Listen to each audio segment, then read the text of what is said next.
dire, prier vers moi. Nous ne sommes pas là pour le moment, mais avec nos prières, Dieu pourra écouter et apaiser le cœur de tous ces soldats qui ne cessent de tirer. Bien.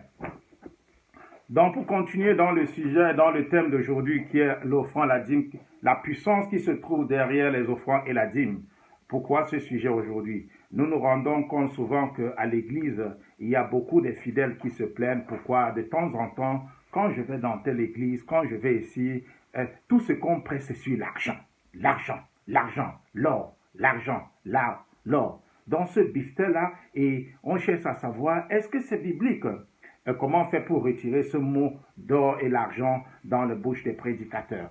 Mais vous deviez savoir, quand eux, ils prêchent aussi pour vous, pour obtenir la grâce, nous devions aussi accomplir notre mission de telle enseigne que la maison de Dieu, c'est notre première pièce maîtresse. C'est dans la maison de Dieu. Parce qu'il nous dit, nous devions en fait de son royaume. Nous avons élevé, nos trésors doivent être son royaume. Laissez les trésors terrestres, mais occupez-vous des trésors pour les cieux. Donc, et dans le temps, quand on parlait des dîmes ou bien les offrandes, on ne paye pas, on donne, nous donnons. Cette impératif donner, ça veut dire que tu donnes ta dîme, tes offrandes par rapport à tes revenus et sur lesquels dans le temps passé, au temps de Jacob, Abraham, tout ça là, et on prélevait quoi? Les 10%. On prélevait 10% au temps de Moïse. C'était pourquoi? Pour souvenir les besoins des Lévitiques qui étaient là dans ce temps-là. Mais nous regardons que la dîme et les offrandes est un sujet qui est extrêmement bien traité dans la Bible. Donc, en lisant, peut-être, nous allons prendre dans Malachie 3, de 8 à 10. Nous allons prendre dans Malachie 3, 8 et 10. Il est écrit, un homme trompe-t-il Dieu? Car vous me trompez et vous dites, en quoi t'avons-nous trompé? Dans les dîmes et les offrandes, vous êtes frappés par la malédiction. Dans les dîmes et les offrandes, vous êtes frappés par la malédiction. Et vous me trompez, la nation tout entière. Apportez à la maison du trésor toutes les dîmes. Apportez à la maison du trésor toutes les dîmes, afin qu'il y ait de la nourriture dans ma maison. Mettez-moi de la sorte à l'épreuve, dit l'Éternel des armées, et vous verrez si je n'ouvre pas pour vous les écluses des cieux, si je ne réponds pas sur vous la bénédiction en abondance. Waouh! Si je ne réponds pas sur vous la bénédiction en abondance. Et dans Proverbe 3, 9 à 10, il dit, honorez l'Éternel avec tes biens, honore l'Éternel avec tes biens, et avec les prémices de tout ton revenu. Avec les prémices de tout quoi? De tout ton revenu. Alors tes greniers seront remplis d'abondance et tes cuves regorgeront de mou. Amen. Amen. Honore l'Éternel des armées, ton Dieu, de tous tes biens en abondance. Il dit honore l'Éternel des armées. Il dit honore Dieu en abondance de tous tes revenus. Nous devions honorer le Seigneur de tous nos revenus et en abondance. De tous les prémices. Prémices veut dire quoi? Dieu, tu dois savoir que Dieu est au centre de tout. Il est ton premier. Donc avant de faire quoi, tu dois d'abord penser au Seigneur. Il vient en premier. C'est pas un Dieu qui vient en dernier pour dire que non, voici le reste que j'ai encore, je vais sortir ma part de 10% pour donner. Non. Il est le premier, c'est-à-dire que quoi? Si tu as 10 000, la première des choses, c'est de penser à sortir d'abord les 10% qui appartiennent au Seigneur. Il dit, ne pas le mettre derrière. Ne pas aller faire des dépenses pour bien dire que non, voici le peu qui me reste. Non. Donc, quand nous lisons les épîtres, nous découvrons que les apôtres n'ont pas hésité à parler d'histoire d'argent dans la Bible. Lorsqu'il s'agissait d'une situation qui exigeait de l'argent, les apôtres en ont parlé. Ils en ont parlé dans la Bible. Donc nous aussi en retour, nous devions avoir une attitude conforme à celle de la Bible. Notre attitude doit être conforme à celle de la Bible. Qui nous présente comme certain d'argent. Donc ce que je parle ici, c'est de communiquer, c'est de savoir, de donner une vision, comment et un esprit, comment ce qui concerne nos dîmes et nos offrandes. Donc c'est un peu comme ça. Donc, et quand nous regardons dans l'Ancien Testament d'Ésaïe, il est écrit, mais celui qui est noble forme de nobles desseins et il persévère dans ses nobles desseins. Donc, celui qui est noble forme de nobles desseins et il persévère dans ses nobles desseins. Ici, noble, nous pouvons changer ce mot noble en quoi? Nous pouvons, ce mot noble qui est écrit dans la Bible, nous pouvons changer ce mot en généreux. Pour dire que quoi? Celui qui est généreux forme de généreux desseins et il persévère dans ses généreux desseins. Donc, avant d'aller plus en profondeur en ce qui concerne la dîme et les offrandes, la question ici, sur les offrandes et la dîme, c'est de comprendre quelle est l'importance, qu'est-ce qui est l'essentiel de savoir ce que représente le fait de donner. Donc, qu'est-ce qui est important? Qu'est-ce qui est essentiel dans la dîme et les offrandes? C'est le fait de donner. Je n'ai pas dit payer, je dis bien donner. Je dis donner et non payer. C'est de donner. C'est-à-dire que quoi? Tu donnes. Lorsque tu donnes, parce que il n'y a pas une obligation sur tes épaules. Tu sais, quand tu es en train de d'offrir à quelqu'un quelque chose, tu es libéré. Mais lorsqu'on t'oblige, tu n'es pas libéré. Vous voyez un peu? Donc, c'était cet esprit-là de donner que nous devions comprendre dans la Bible. Dans la Bible, c'était cet esprit. Parce que Dieu est un Dieu qui donne. C'est un Dieu bon. C'est un Dieu qui opère, qui fait des miracles. Il n'a pas dit paye, il a dit donne. Et l'un des versets qui nous tient à cœur, c'est que quoi? Dans la parole de Dieu, nous parle de Dieu nous a donné. Dieu a donné. Il dit Dieu nous a donné. Et qu'est-ce qu'il nous a donné d'extraordinaire? Lorsque nous lisons dans la Bible, Dieu nous a donné quelque chose d'extraordinaire. Et la chose extraordinaire dit que Dieu a fait quoi? Il a aimé le monde, tant aimé le monde, jusqu'à donner son unique fils qui était Jésus. Donc dans Jean 3, il dit, Dieu a tellement aimé le monde qu'il a donné son fils unique, afin que quiconque croit en lui ne périsse point, mais qu'il ait la vie éternelle. Afin que quiconque croit en lui, il a aimé le monde, tellement aimé le monde. Le mot donner. Dieu a tellement aimé le monde qu'il a donné son fils unique. Il n'avait pas de... On dit unique. Afin que quiconque croit en lui ne périsse point. Donc pour dire que quoi? Toute dîme, toute offrande, toute action de grâce doit se reposer sur la notion de donner.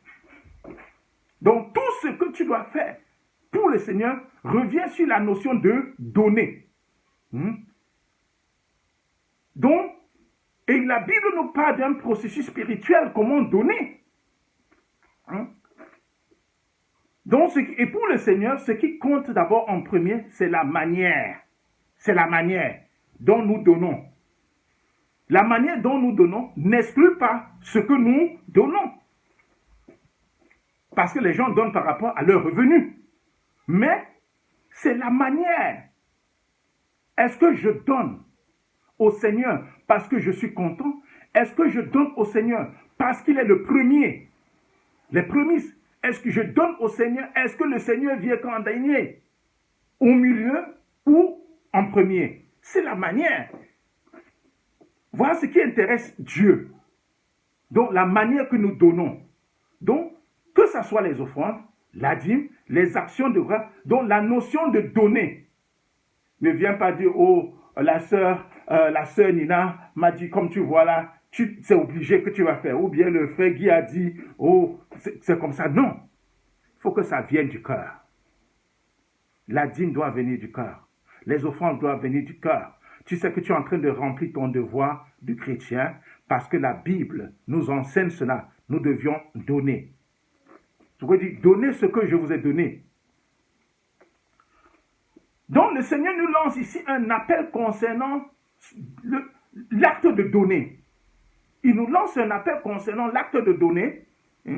Donnez et il vous sera donné. Donnez et il vous sera donné. On versera dans votre sein une bonne mesure, serrée, coudée, secouée, qui déborde. quand on vous mesurera avec la mesure dont vous serez servi. Donner. Donc nous ne devions pas oublier la bienfaisance de donner. Car c'est de tels sacrifices que Dieu prend plaisir. Lorsque tu fais, c'est de tels sacrifices que Dieu prend plaisir. Dieu prend plaisir à nos offrandes et à nos dîmes. Parce qu'on donne avec amour. Et Dieu doit prendre plaisir. Il prend. Donc l'impératif de donner, c'est la seule exigence que Dieu nous dit, tu dois donner. Voilà les grandes leçons à retenir. Tu dois donner, ne pas payer. La dîme ne se paye pas, les offrandes ne se payent pas, mais ça se donne. Parce que quand tu donnes, tu reconnais que quoi? Il est le Tout-Puissant, il est le premier, il est l'alpha et l'oméga. Ce que tu as vient de lui. Ce que tu détiens vient de lui. Toute la richesse que tu as vient de lui. Parce qu'il suffit d'un seul coup de tête pour que tout tombe. Et il faut que ton cœur, quand tu donnes, ton cœur doit être disposé, tu dois disposer ton cœur. La disposition de ton cœur doit primer de ce que tu donnes. Ça doit être au-dessus. Ton cœur doit être disposé de ce que tu donnes. Nous devions être disposés, notre cœur doit être disposé. Oui, notre foi et notre amour doivent témoigner pour Dieu que Dieu est pour nous. Que Dieu est pour nous. C'est pourquoi l'apôtre Paul nous invite à donner d'une manière proportionnelle nos richesses. Il a dit d'une manière proportionnelle. Ça dit, quand il nous parle ici d'une manière proportionnelle, l'un peut donner beaucoup, l'autre peut donner grand. Mais tout ceci, d'une manière proportionnelle, ça dépend en quelque sorte des revenus de tout chacun. Donc nos bénédictions sont associées à nos offrandes. Dieu est tellement riche en bénédictions, si vous ne savez pas. Nos bénédictions, oui, c'est tellement riche. Parce qu'au fur et à mesure que tu donnes, Dieu continue toujours à te bénir. Regardons ce qui s'est passé que Moïse, au temps de Moïse. Quand Moïse était parti sur le mont Sinaï, qu'est-ce qui s'est passé? La première parole que Dieu lui a adressée de lui donner concernait l'argent et les offrandes. Dieu a fait un appel d'argent auprès de son peuple. Il écrit dans Exode 25, 1 à 2, il dit, l'Éternel parla à Moïse et dit, parle aux enfants d'Israël, qu'ils m'apportent une offrande. Vous la recevrez pour moi de tout homme qui la fera de bon cœur. Apportez-moi les offrandes de tout homme qui fera ça de bon cœur. Voilà la première parole que Dieu adressa à Moïse sur le mont Sinaï. Il dit, l'Éternel dit à Moïse, parle aux enfants d'Israël qui m'apportent une offrande. Les enfants devaient apporter une offrande à qui? À Dieu. Et que tout homme qui donne de bon cœur, qu'il le fasse avec bon cœur. Donc que ça vienne du cœur. Que ça vienne du cœur. Ton cœur doit être disposé pour donner tes offrandes. Ton cœur doit être disposé, mon frère, ma soeur, pour donner tes offrandes. Donc l'offrande et la dîme ici est une éducation spirituelle pour un chrétien, pour nous les chrétiens. C'est une éducation spirituelle. Nous devions savoir cela, que la dîme et les offrandes, l'action, c'est une éducation spirituelle pour nous les chrétiens. Cet acte spirituel, c'est pourquoi cet acte spirituel est dit dans Hébreu que c'est un sacrifice dans lequel le Seigneur examine. C'est un sacrifice dans lequel le Seigneur examine. Le Seigneur examine quoi? Le cœur. Le Seigneur examine quoi? Le cœur. Est-ce que l'impératif de donner, est-ce que tu avais d'abord cet amour? Maintenant, lorsqu'il examine ton cœur, c'est de savoir, c'est de chercher à savoir, est-ce que ton cœur était disposé à donner? Est-ce que tu as donné parce qu'on t'a mis la pression de donner? Tu as mis parce que tu sais que tu dois donner? Le Seigneur examine nos cœurs. Il pèse nos cœurs, bien au-delà que que nous donnons, il examine nos motivations, nos dispositions à l'offrande que nous lui apportons. Le Seigneur examine nos cœurs. Est-ce que mon cœur était disposé? Est-ce que j'étais motivé? Vous voyez souvent pendant les offrandes, ou bien la dîme dans l'église, certains partent de les offrandes parce on a vu la sœur se lever, telle sœur se lever pour aller donner. Aussi, je fais semblant de me lever pour aller donner. Non. Lorsque tu dois donner, quand tu apportes au Seigneur, tu dois être en joie. Tu dois manifester cela. Tu dois montrer son amour. Que je donne parce que je suis content. Je suis disposé. Mon cœur est disposé. Ça, c'est mon devoir en tant que chrétien pour donner. Donc, en regardant peut-être le deuxième, dans la deuxième lettre de Saint Paul des Épîtres aux Corinthiens, le chapitre 8 jusqu'à 9, vous allez voir comment Dieu nous exprime. Et Saint Paul maintenant nous parle de toute façon, de toutes les manières, en ce qui concerne nos offrandes et la dîme. Et personne ici, comme Malachie nous dit ici, dans Malachie 6, il était 3, verset 6, il dit, « Car je suis l'Éternel, je ne change pas. Et vous, enfants de Jacob, vous n'avez pas été consumés. Depuis le temps de vos pères, vous êtes écartés de mes ordonnances. » On ne veut pas. Vous êtes écartés de quoi? De mes ordonnances. Vous ne les avez point observées. Revenez à moi et je reviendrai à vous, dit l'Éternel des armées. Vous n'avez pas observé quoi? Les ordonnances. De qui? Du Seigneur. Par rapport à quoi? À vos revenus. Beaucoup d'entre nous ne parviennent pas à comprendre ce qui est caché derrière la dîme, ce qui est caché derrière les offrandes. Il y a une grande bénédiction, une grande puissance qui est cachée. Donc mon frère, ma soeur, il est temps pour toi aujourd'hui de savoir que ce n'est pas une obligation, mais pour toi, c'est un ordre biblique que Dieu nous demande de nous donner, de faire nos offrandes, nos dîmes, de donner. Mais nous devions mettre d'abord Dieu en premier, comme il dit, les prémices. Dieu doit être en premier, pas en dernier, pas au milieu. Il doit être là au premier point. Vous vous rendez compte que souvent, nous tous, on travaille. Vous travaillez, avant qu'on ne vous remette votre paie slip, qu'est-ce qu'on fait? On déduit d'abord toutes les taxes et on vous donne le reste. Nous sommes d'accord.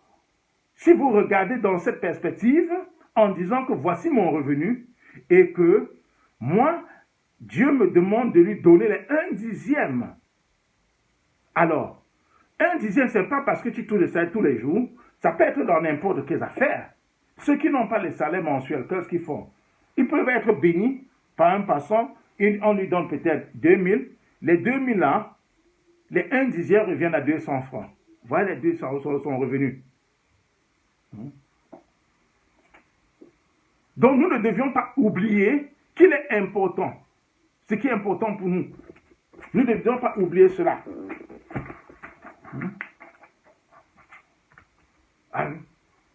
Nous devions choisir. En plus maintenant, nous devions choisir à investir dans la maison de l'Éternel.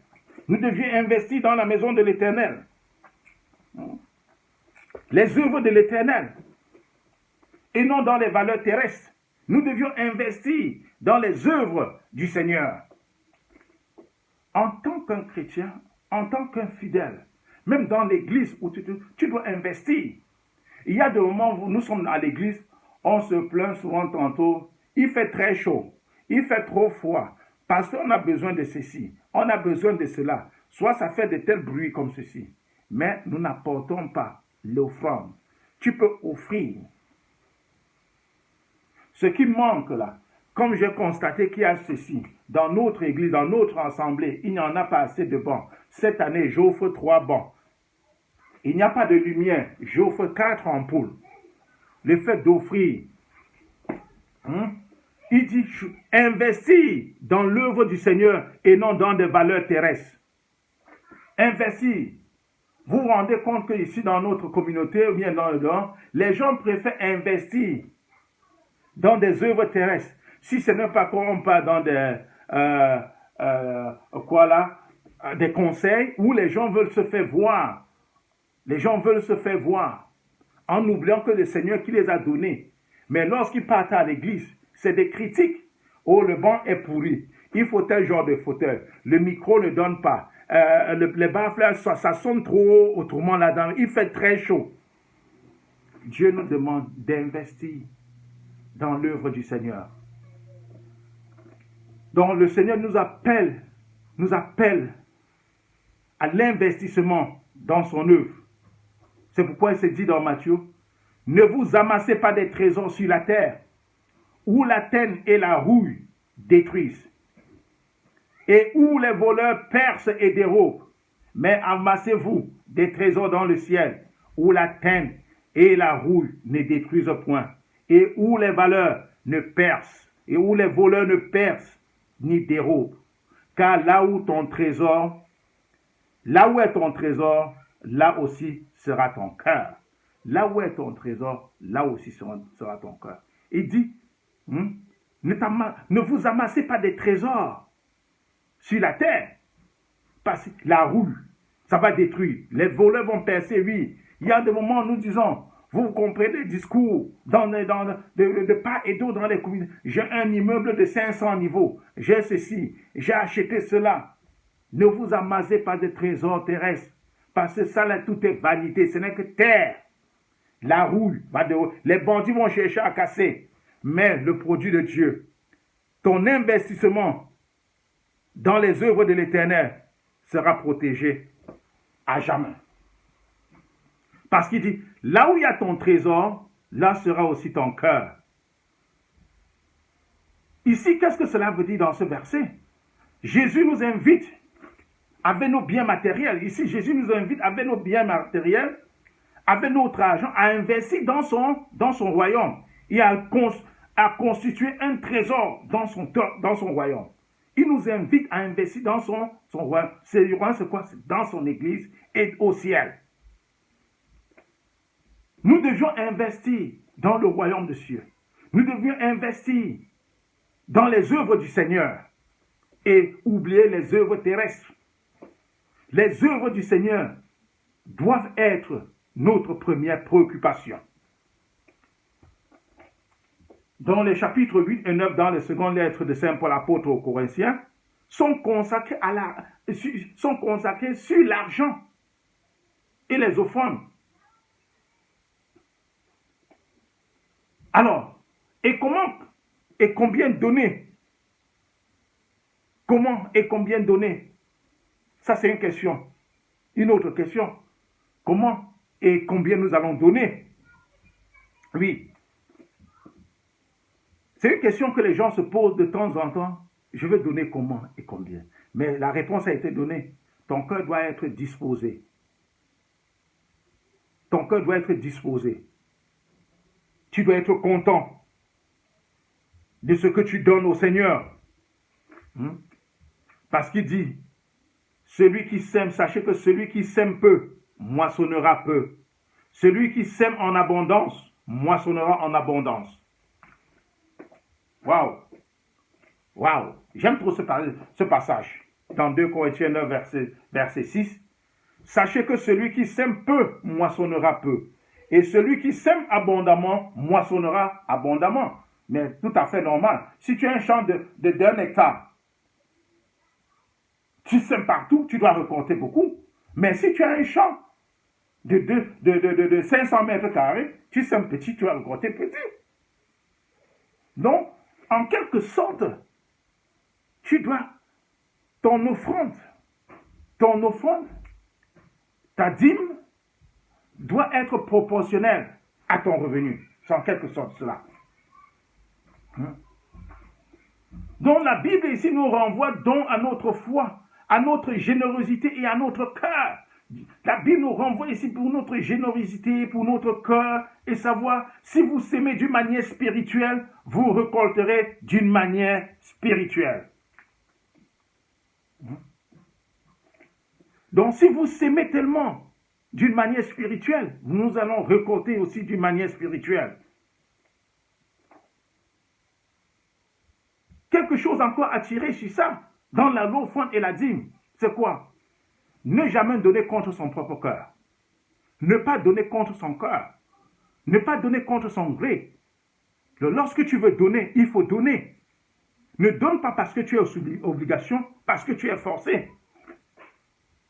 Parce qu'il est clair dans la Bible que chacun donne comme il a résolu en son cœur, donc librement, d'une manière généreuse, sans tristesse ni contrainte.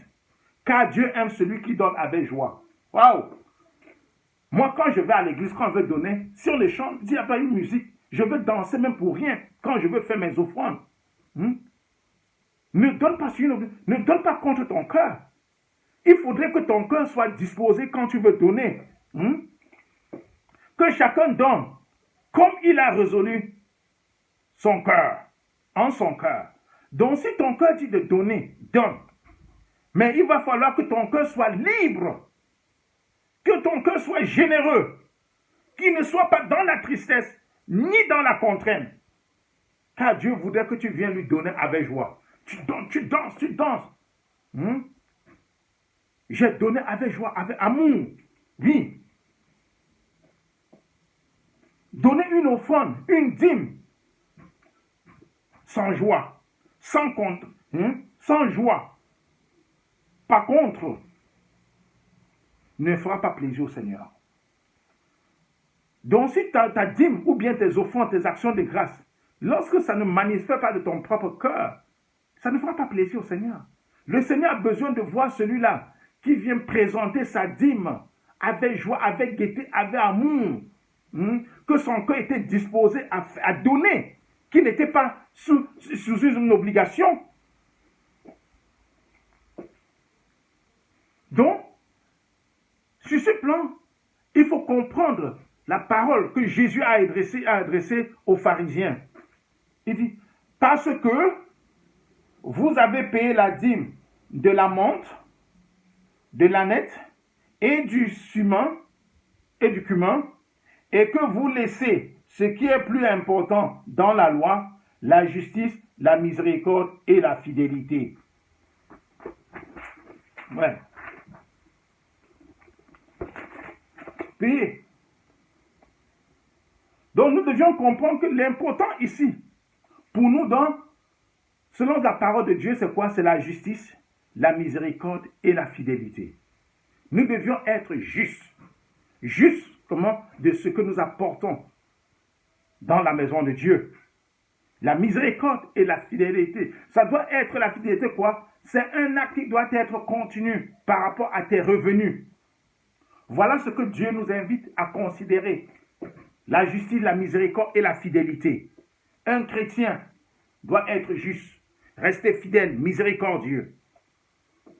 Donc, lorsque nous apportons nos offrandes et nos dîmes dans la maison de Dieu, en retour, Dieu peut nous combler de toutes sortes de grâces. Dieu peut nous combler de toutes sortes de grâces et de toutes sortes de grâces afin que possédant toujours en toutes choses, que quoi satisfaire à tous vos besoins. Vous ayez encore en abondance toute bonne œuvre. Alors, lorsque nous lui disons, Dieu nous donne en retour, il dit que lorsque nous lui donnons, Dieu nous donne en retour. Dieu peut vous combler de toutes sortes de grâces afin que, possédant toujours en toutes choses, de quoi satisfaire à tous vos besoins.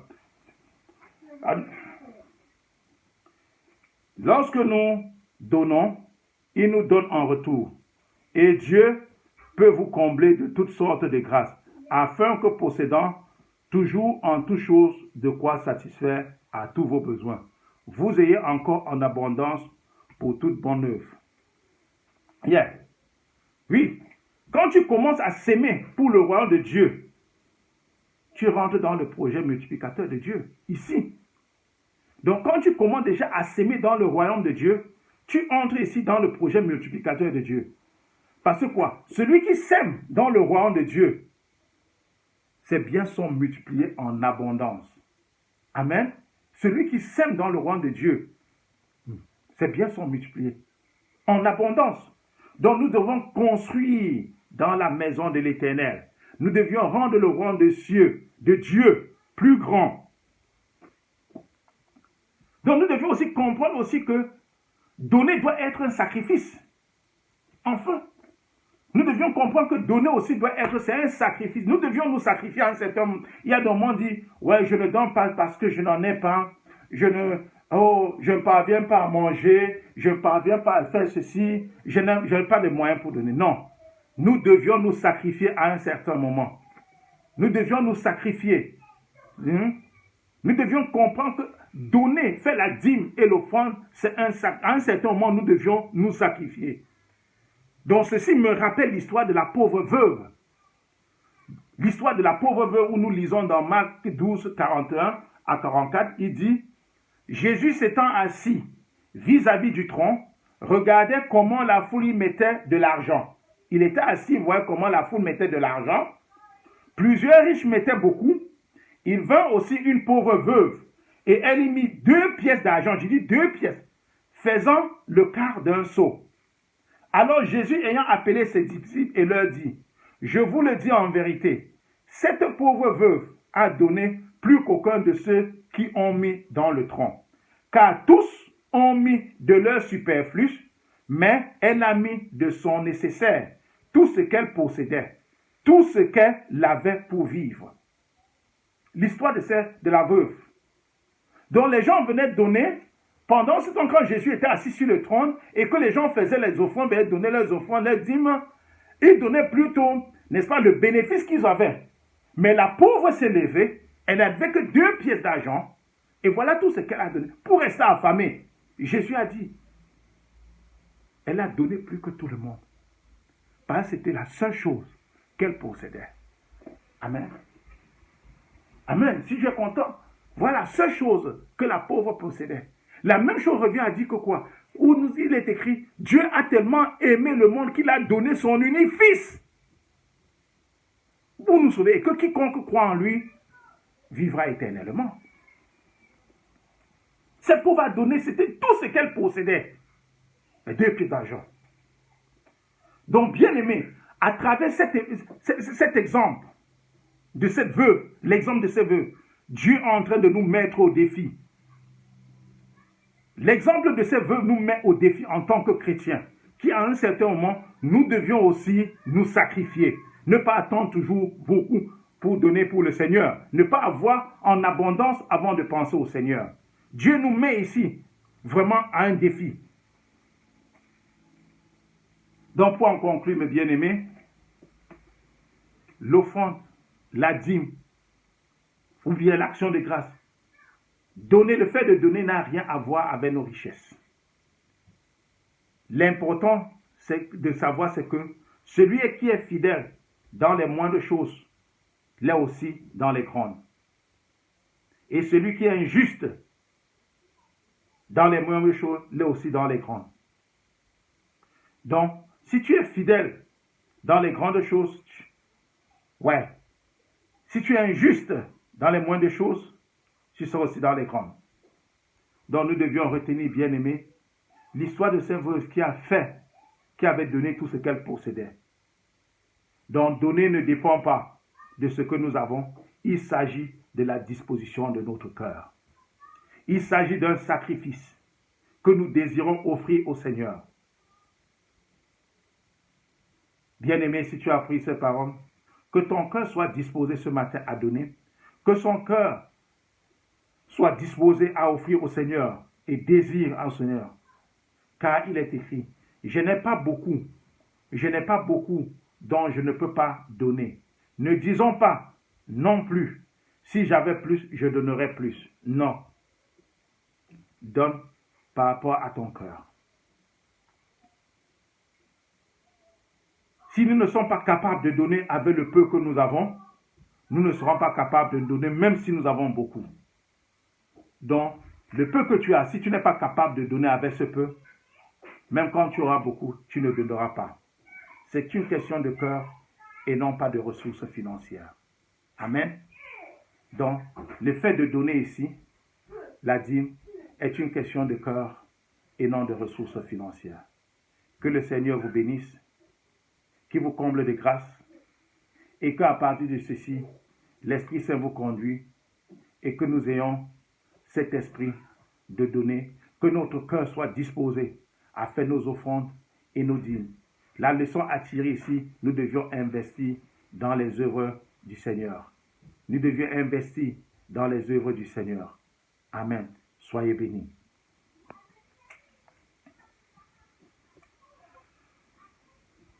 Venez donner ce que Dieu a donné. Venez donner ce que Dieu a donné. L'or et l'argent appartiennent à Jésus. Venez donner ce que Dieu a. Venez donner ce que Dieu a donné. Venez donner ce que Dieu a donné. L'or et l'argent appartiennent à Jésus. Venez donner ce que Dieu a donné.